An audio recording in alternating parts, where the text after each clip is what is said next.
Welcome to crazy Nirvighna channel. ఈరోజు మేము బయలుదేరుతుంది ఏడుపాయల దుర్గామాత టెంపుల్కి వెళ్ళడానికి అన్ని సిద్ధం చేసుకొని ఇంట్లో నుంచి బయలుదేరాము.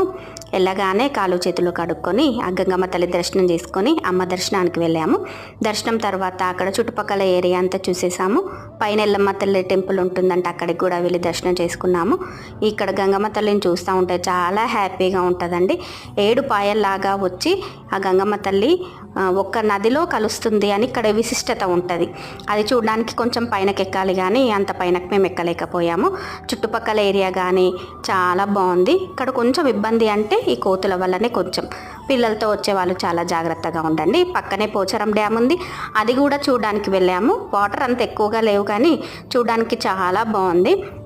గేట్స్ అవి ఏమీ తీయలేదు, కాకపోతే వాటర్ ఉన్నాయి. అక్కడ చుట్టుపక్కల ఏరియా అంతా చూసుకొని ఇంకా ఇంటికి రిటర్న్ అయిదామని బయలుదేరాము. ఇదేనండి, బాయ్ బాయ్.